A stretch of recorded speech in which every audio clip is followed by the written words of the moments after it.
السلام عليكم واهلا بيكم في قناتنا. ضحك ولعب وجد وحب، ضحك ولعب وجد وحب، ضحك ولعب وجد وحب. والنهارده جينا لكم تجربه ممتعه جدا ومسليه وبمكونات بسيطه.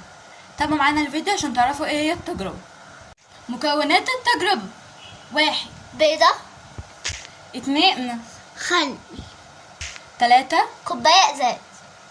اول حاجه هنجيب الكوبايه وبعديها نبدأ نحط البيضة، وبعديها نبدأ نحط الخل،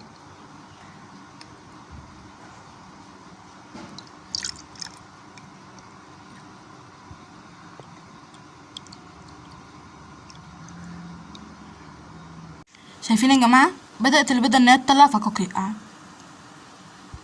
واو بجد حلو قوي.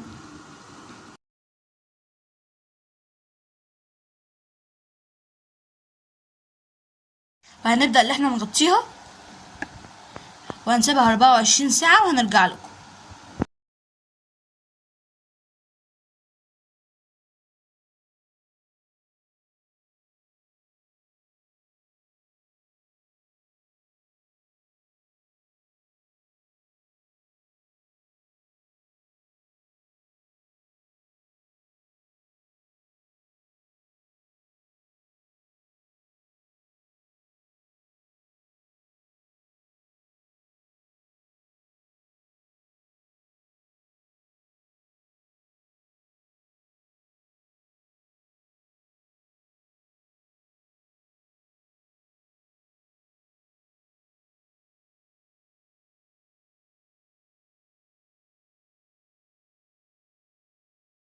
وجينا لكم تاني بعد مرور 24 ساعه.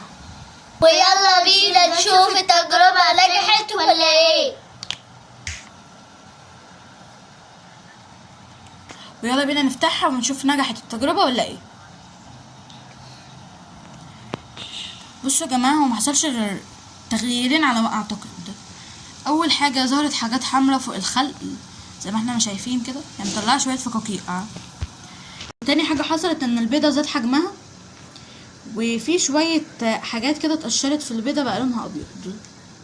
أول حاجة نجيب الطبق عشان نبدأ نفضي فيه الكوباية ونشوف التجربة، وبعدها نجيب المية عشان نغسل فيها البيضة، وبعدها نبدأ ان احنا نكب البيضة والخل في الطبق.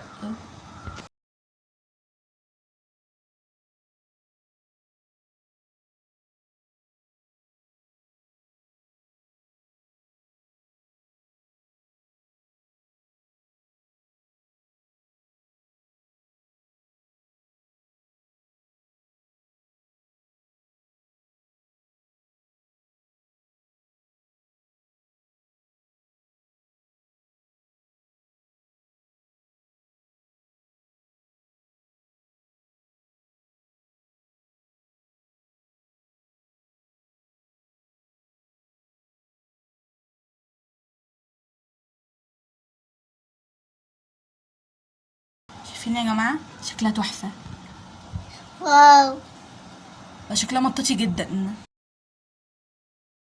بس طبعا انا هعمل لكم عليها زوم تشوفوها.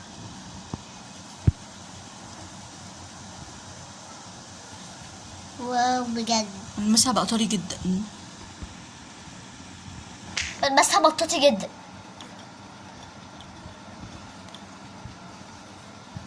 ناعمة وطرية. واو بجد.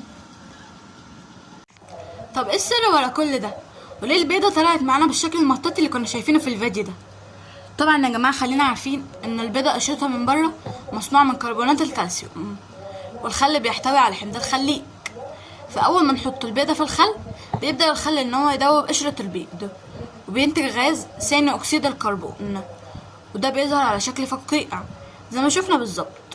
وبعد مرور 24 ساعة بتدوب القشرة كلها وبيتبقى القشرة البيضة الخفيفة اللي بتغطي البيضة من جوه، ودي طبعا اللي احنا قشرناها في المية وطلعت معانا بالشكل المطاطي ده. ودلوقتي وصلنا لفقرة النصائح. نصايح قلناها لكم هتسهل عليكم التجربة وهتخليها تنجح معاكم. أولا لما نيجي نحط الخل، يا ريت لما نيجي نحط الخل نحطه لحد ما يغطي البيضة، عشان احنا لو حطيناه من غير ما يغطي البيضة ممكن حتة من البيضة تكون طرية والحتة التانية تكون ناشفة. ثانيا لازم نغطي البيضة والخل كويس جدا خلال 24 ساعة. ثالثا لازم نحط البيضة كويس في الكوباية عشان البيضة ما تتكسر. وبس كده وصلنا لنهاية الفيديو. ما تنسوش تعملوا لايك واشتراك وتفعلوا زر الجرس عشان يوصلكوا كل جديد. بنحبكم قوي. باي.